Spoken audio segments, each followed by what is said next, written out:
Ồ, nếu mà ship phía chơi tới lo, rồi nó có ship cái lo ổn định với tới tiền mà, tụi này có chịu nắm nông tụi chị hay tụi chị lo nắm nông tụi này hay ê, ổn lúc này thiệt rong nữa mà. 我了解，我就做个道路上啊。As everyone gathered around us, tying strings around our wrists and offering their blessings, I turned to my wife with a loving gaze. Wait, hold on. Who is this? She's not my Nia. Confused, I tried to recall the event leading up to this moment, but my mind was blank. I gotta get out of here. Sao bố tuần trâu vào mù đó? Cho cô猜点啊，我去帮你有人得啊。我没多个才得么，被我冲讲脑都知道罢嘞。Cơ, các chị ở cô lỡ. Sao bố tuần trâu vào mù đó? 我没多个才得么，被我冲讲脑都知道罢嘞。我没多个才得么，被我冲讲脑都知道罢嘞。 Cơ, các chị ở cô lỡ. 我没多个 Cơ, cơ, mình chưa mà ship hay. Let go. When I was 25 years old, I proposed to my girlfriend, Nia. After the proposal, I started having these strange dreams of getting married. Except, the bride wasn't Nia. I didn't know who the girl was. Initially, I dismissed all the dreams, but it came to a point where I was having the dreams 2 to 3 times per week. No matter how many times I've already had the dream, each time felt like it was the first. As the dreams became more frequent, I became more concerned. I had no one to turn to. My mother had passed away, and my dad was off in Laos doing his own thing. I had zero knowledge about dream interpretations, but I'd heard enough from Hmong OGs to know that when you marry a stranger in your dreams, it was never a good sign. At the time, my friend Brian and I shared a 2-bedroom apartment. His mom and his younger siblings visited often, usually to drop off food for Brian and me. Brian's mom was always kind to me. During that time, she was the closest thing I had to a mother. I was always invited to their family events, and she made me feel like one of her own sons. So, on one of the visits to our apartment, I decided to ask Brian's mom about my dreams. Neko con bộ số lên đầu phố cứ rằng bộ số có in trong chef lo mà yếu tụ bốn年đến ra lo. Thầu cũng bao sơn tới chè, quý chỉ cho anh tiền lên, tận cho chè chụp bỏ lỡ lo khi thi tệ cho sơ. And then thầu cũng trả hai tiền, nè lỡ khi tiền cho cùng tới chiều của tụi phòng có mấy nha. Sau này nữa từ nó chè cũng mà lên chút tệ chè cũng mà thiệt sơ. Tụ con nhá hậu có rằng bộ số đấy nữ bùa kia chỗ có lý trả mà. Nè chỗ nè chỗ của thầy tệ nè chỗ của, đó là mà thôi rồi, nè chỗ chè của những thiệt của chỉ cải hoàn nữa.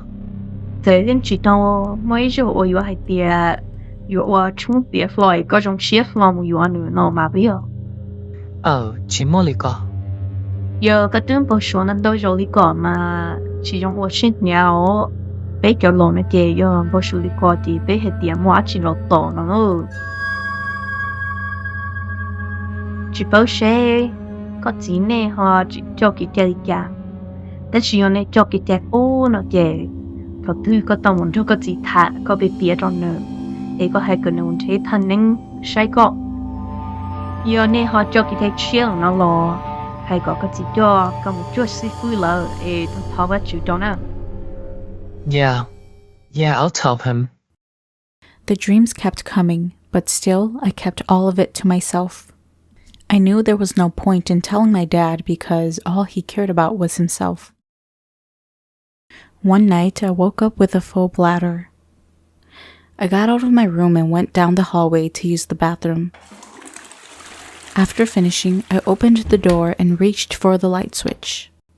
Just as I was about to turn it off and step out, I saw someone sitting on the living room couch, with its back facing me.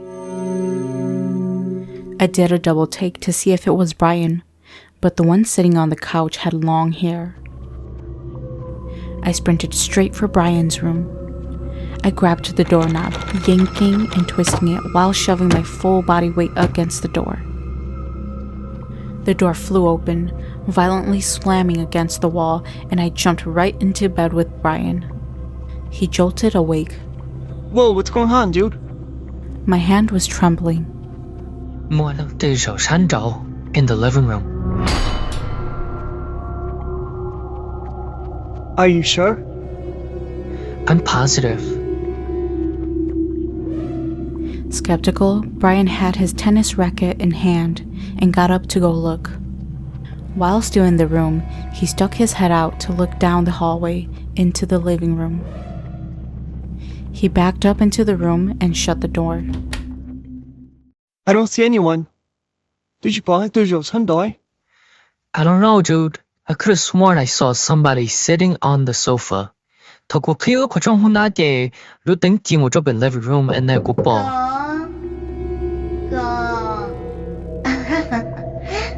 Bro, what the fuck is that?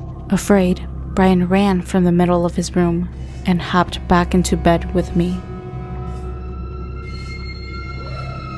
We stayed up the whole entire night. When morning came, we both went out of the room together. We found no one, and nothing was out of place. We both dropped it and didn't speak about what happened that night.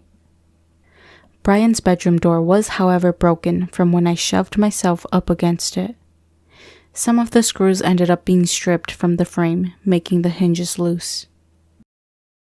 That same exact week, Brian was leaving for a road trip with his girlfriend and her family.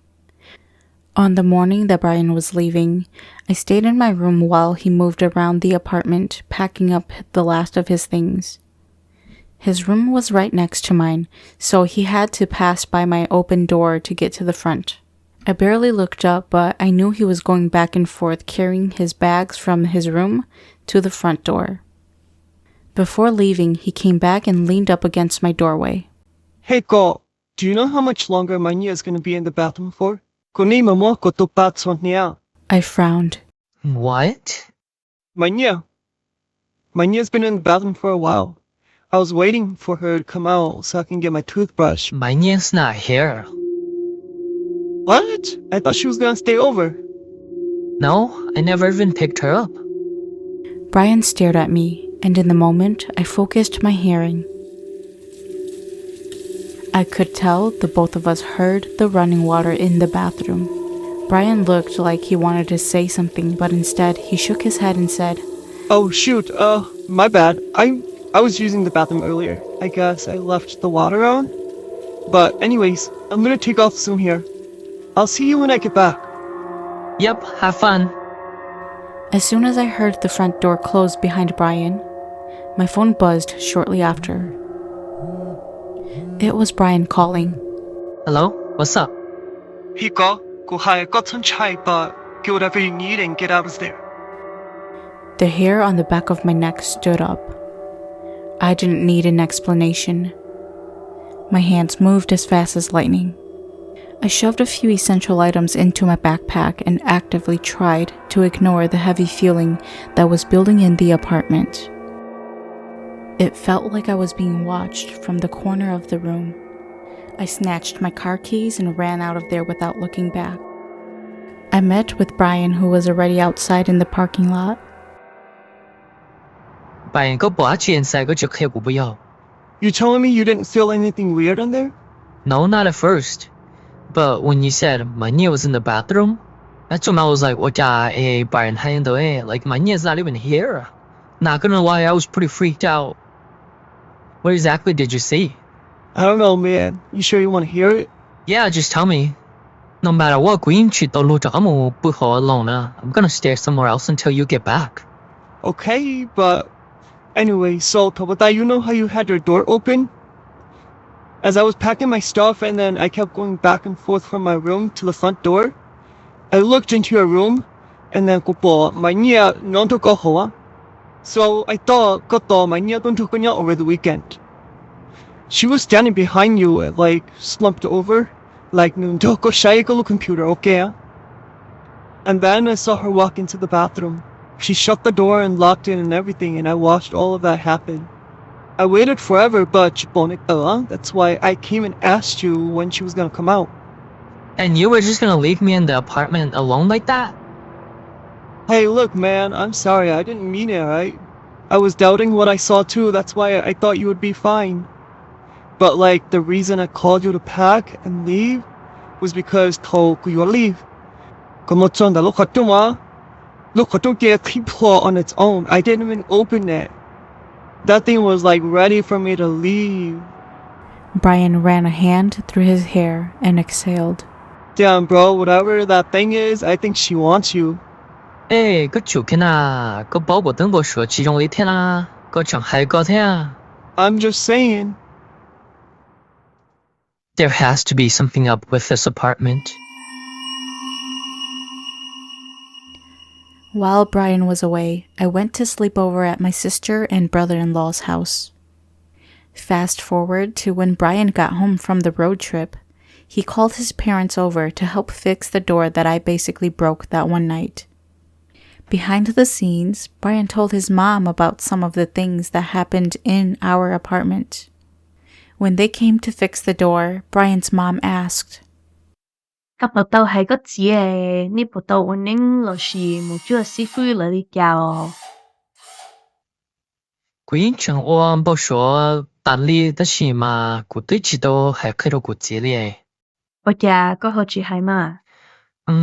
Chỉ hay à, giờ cụ hay là cụ chỉ khai à. Chính chính chấp lâu mà Brian ấy bị bộ bộ chỉ được ổn định chỉ nó là yo, kể chỉ sát tiền bể.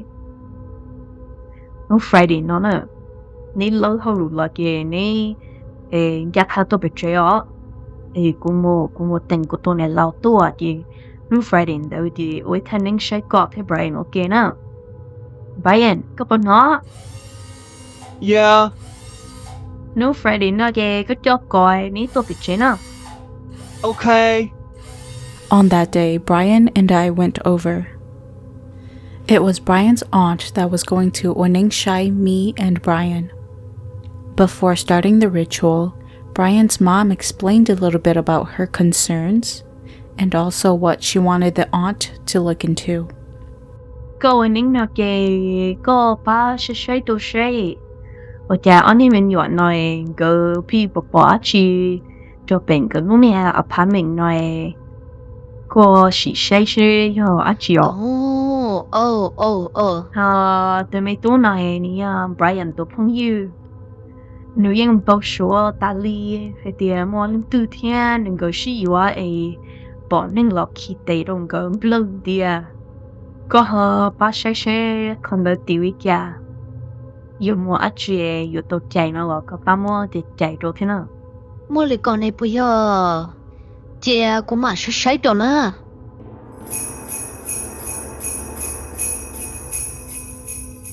After the aunt concluded the ritual, we gathered and discussed.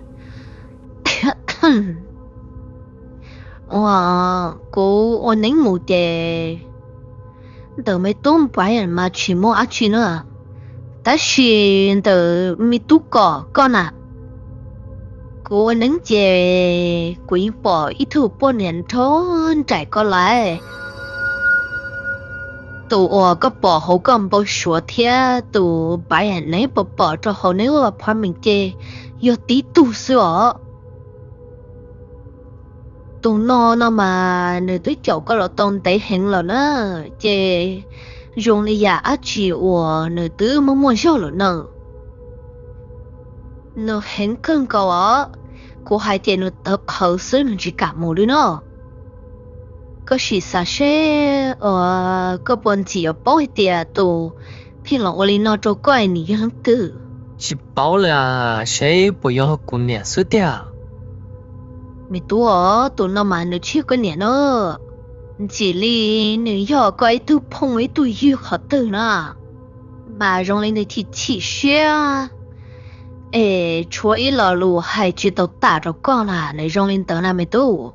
Nửa hay cho của mà nửa hay tia chua mò lấy lò tí tu lấy của nhà còn cho cái bự nó lại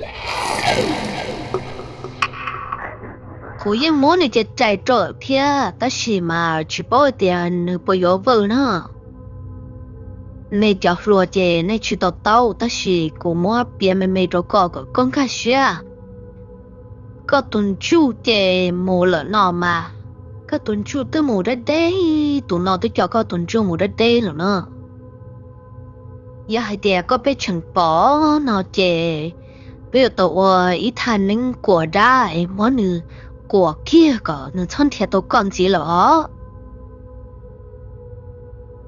I had a lot to think about that night. As I laid in bed, I thought about what the shaman said.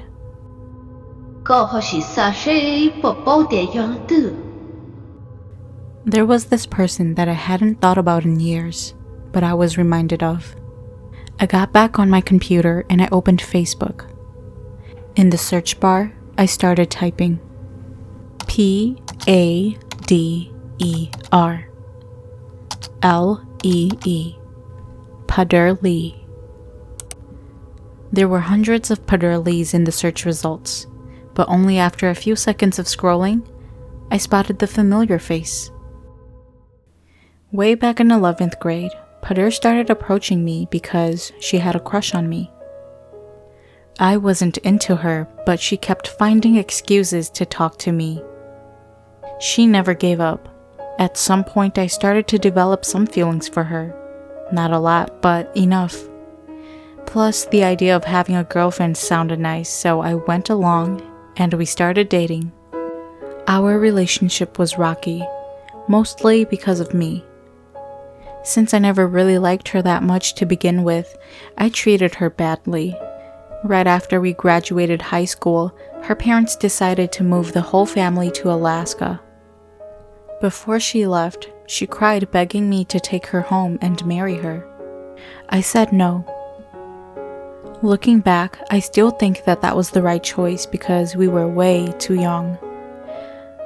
But my real reason back then wasn't because we were too young. It was because I had already met other pretty Hmong girls at college orientation. Pader and I agreed to keep in touch and date long distance, but in actuality, I was more than ready to leave Pader behind. Once I started college, I met Manya. I stopped all efforts towards dating Pader. Manya was smart, attractive, and easy to be around. I naturally fell for her. By the end of the first semester, I asked Manya to be my girlfriend, without ever officially breaking things off with Pader. When Manya asked about my past relationships, I told her she was my first. It was easier that way. I blocked Pader's number and deleted all her unanswered messages. She must have eventually stopped reaching out too, and just like that, it was over. I moved on. I clicked on Pader's Facebook profile. I looked through the few photos that she had uploaded. She didn't seem very active with posting. I scrolled down her Facebook timeline and came across a 1-year-old post that she was tagged in. It read, "Gone too soon. Rest in peace, Pader." The more I scrolled, the more it sank in. The comments, the condolences, it was real. Pader was gone. Nếu mà ship phía chơi tới lo rồi nó có ship cái lo ổn định với tới tiền mà tụi này có chụp nắm nông tụi chị hay tụi chị lo nắm nông tụi này hay我lúc nãy贴用了么我了解 I turned to look at my bride. It was Pader, creepily smiling back at me. She reached her hand over to adjust one of the strings on my wrist. Rồi nó yêu tao nhau kìa cô. I gotta get out of here. Sao bố tuần trâu vào mù đó? Mày tôi có thấy trở mù, bây giờ không còn nó tôi chỉ tao bà nè. Cho cô猜的啊，过去帮你有人得啊。Rồi nó yêu tao nhau kìa cô.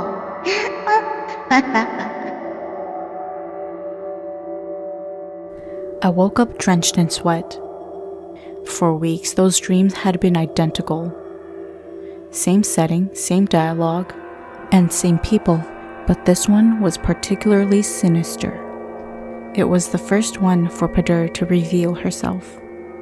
With all the pieces in place, she no longer hid behind a stranger's face. She started showing up as herself in all the dreams that followed. Both the dreams and hauntings intensified. I stayed in close contact with Brian's mom throughout all this. I think she knew that I was hitting my breaking point. She went ahead and facilitated with Brian's aunt to do another ritual, to get rid of Padur once and for all. I don't exactly know what was all entailed in the ritual, but it was one of those that required me to get a name change. I was also given a stuffed dog at the end. The dog was supposed to represent some sort of protection and keep me safe. Despite how silly it seemed, all the dreams ceased immediately, and I never saw Padur again. All these events transpired over approximately 3 months following my proposal to my Nia. To this day, I've never told my Nia any of this, and I'm going to keep it that way. Every so often when I'm scrolling through Facebook, I still see Padur's profile, suggested as people you may know. I always make sure to scroll past it without making eye contact.